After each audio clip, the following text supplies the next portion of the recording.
Why do bones, gold, and masks say Agamemnon to him? Well, he knows from ancient writers that Agamemnon and his people were buried inside the citadel. So he thinks, he just puts two and two together. He's got gold, he's got the graves inside the citadel, he thinks this is Agamemnon. But time would prove that 2 + 2 didn't equal 4. Yeah, what he found here were kings, but they were too old. They were older than Agamemnon. The gold Schliemann found here was the first in a long string of discoveries at Mycenae. And archaeologists have since proven that this was the most powerful city in the area throughout the entire Bronze Age. That makes this the only possible location for the Greek kingdom Homer described. With the Iliad and the Odyssey as his guide, Heinrich Schliemann rediscovered Troy and Mycenae for the modern world. And generations of explorers have followed in his wake. Today, a new search is on for an island empire described in Homer's Odyssey. If this kingdom is found, it'll add a whole new dimension to the archaeological search for the truth behind Homer's stories. It'll mean the discovery of the home of Odysseus, the man who brought the Trojan horse to Troy and ended the Trojan War. Few locations in the Iliad and Odyssey are as important as an island kingdom called Ithaca, home of Odysseus. New evidence suggests that the location of Ithaca may have been found as discussed in Homer's writings, here off the western coast of Greece on an island called Kephallonia. Kephallonia lies in a small island group called the Ionian Islands. They lie at the very edge of a fault line between two tectonic plates. This is one of the most active earthquake zones on the planet. I'm here with Robert Bittlestone, who believes these earthquakes, maybe hundreds of them over the last 3,000 years, have hidden the location of Homer's Ithaca until now. Right the way out to the sea there. Well, the most important description in the Odyssey of where ancient Ithaca is supposed to be is when King Odysseus announces his identity, and he says, "My island of Ithaca lies furthest to the darkness of dusk," in other words, furthest to the west. And when you look at today's map of this part of the world, you find there's an immediate contradiction. Because the modern island of Ithaca doesn't lie furthest to the west, it lies furthest to the east. So the description that Homer provides of Ithaca, this kingdom, doesn't match the current island of Ithaca. No, it doesn't. So there's a mismatch, there's a contradiction. And I thought to myself, well, why? Why would he get the geography wrong? Bittlestone's theory begins with identifying a deep ravine separating the westernmost portion of Kephallonia from the main body of the island. He believes this ravine was once a narrow seaway that has since filled in with rubble from earthquakes. If he's right, then the island, now called Kephallonia, was at one time 2 islands. And the island farthest west was Homer's Ithaca, making the maps which today call another island Ithaca incorrect. There was sea, we're pretty confident here below, but it got filled up by this process of catastrophic rockfall. Wow, so basically everything that we're seeing in this valley was up there on the mountain. Exactly so. Before there was any of this rock slide, we had a marine channel going right the way through. So most scholars agree that this place where you and I are standing right now is ancient Sami, but what they haven't been able to figure out is really where ancient Ithaca was, and I believe it was over there, across this valley. Since Bittlestone conceived his theory, he's gained fantastic insights from NASA global imaging software called Whirlwind. With it, he's been able to hover over the island electronically and comb for clues in 3 dimensions. With the aid of these images, Bittlestone set out to find specific features on the western portion of Kephallonia that fit with Homer's descriptions of Ithaca, like this bay. In it, 2 headlands, projecting, sheared off, crouching from the harbor, shielded from waves, whipped up by blustering winds outside. Well, the fascinating thing is that the description of the harbor in the Odyssey matches almost exactly what we see in front of us. Like Schliemann, Bittlestone is turning ancient poetry into a hunt for historical truths. And he's confident excavations here will eventually prove he's right. They row inside the bay. They knew the bay of old. The ship ran up the beach for half its length at speed. Such strength was in the rowers' arms. So we've got to have some kind of sandy beach. Wow. Okay, so I see what you mean. We have sand. We have sand. No shortage of that. From sandy beaches to mountain peaks, Bittlestone is hot on Homer's trail. Athene is speaking to Odysseus. She says to him, look up there and you will see your mountain of Mount Neriton covered with waving foliage. And there it is. To date, he believes he's identified 15 separate locations described on Ithaca by Homer more than 2,000 years ago.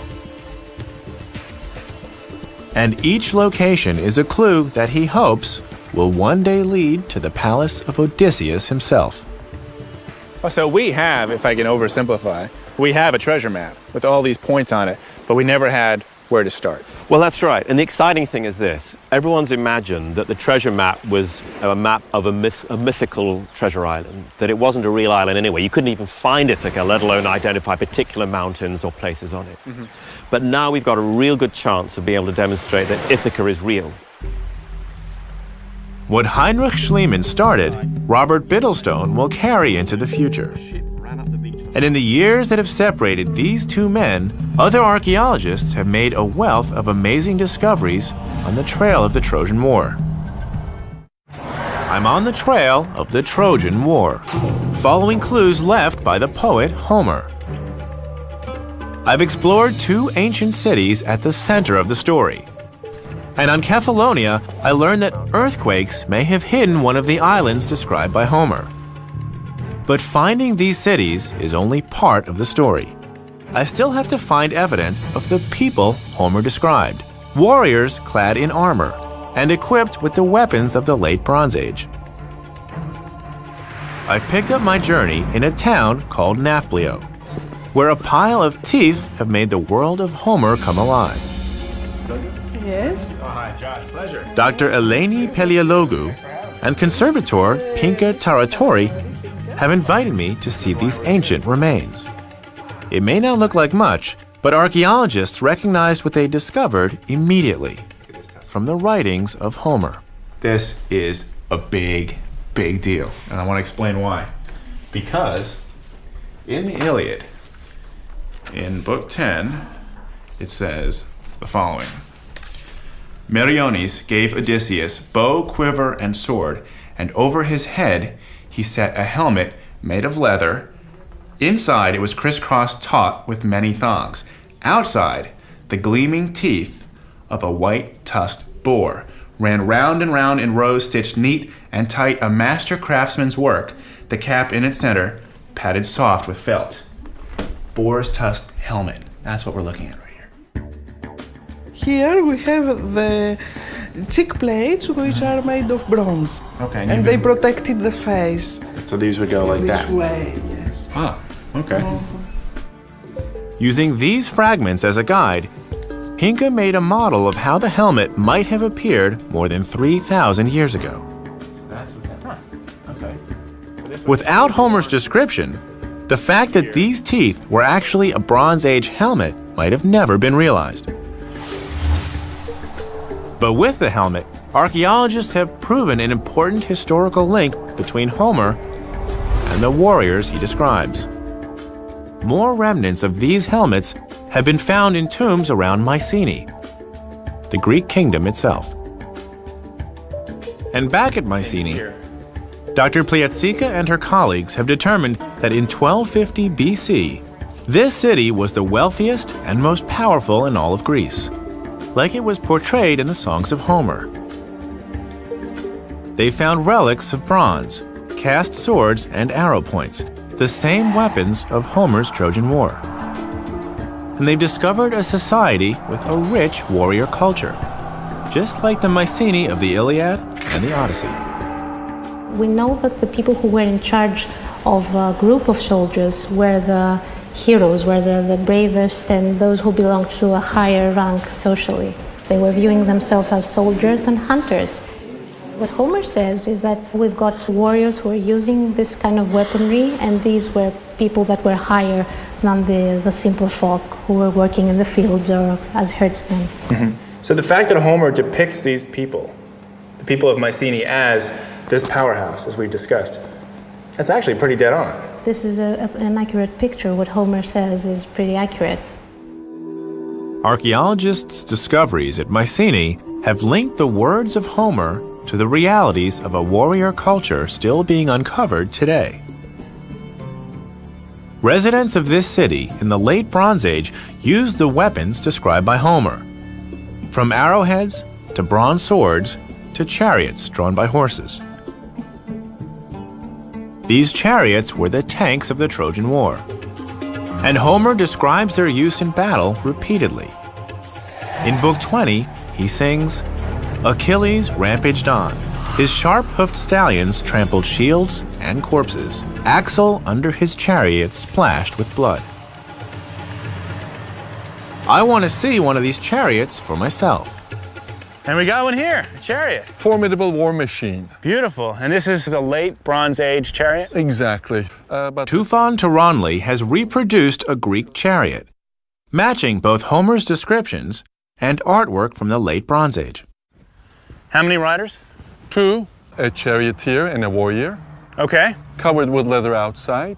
Leather outside. Wicker, I have wicker inside and leather outside. A charioteer running the horses and a warrior fighting. Do we know if the warriors were using chariots as transport or as weapons? We have records of showing that they were doing both getting to the field and also doing the war at the field. So one person would be driving, and the other person, passenger, it would be their chariot, and they'd be fighting with, what do you think? Bows and Probably arrows? bows and arrows Spears. and spears, and there is also a record that they might be getting off and then fighting with swords as well. What do you think? Would you like to have a ride? We can go for a ride too? Yep. Okay, let's do it. Okay, let's get the horses in then. Arkadaşlar. These horses have modern bridles, but the concept is the same. 2 horses, a driver, and a warrior. Forward. Granted, this is all new to me, but traveling at a gallop takes a little bit of getting used to. All right. It's a bit harrowing. There's absolutely no shock absorption. So even on a field like this, which looks pretty flat, I could feel every stone that went under the wheel. But getting to the battlefield was only half of it. Remember, this is war. And in the Iliad, there's no shortage of depictions of gruesome fight scenes. People doing battle on the back of their chariots. Now for me, as a competitive archer, firing from stable ground, not that big a problem. But could it be done from the back of a moving chariot? Let's go find out.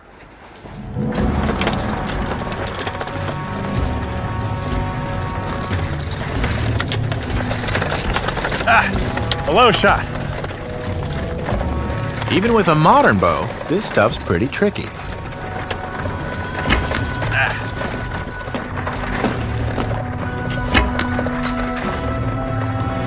Archaeologists are still searching for proof of exactly how ancient Greek warfare was conducted.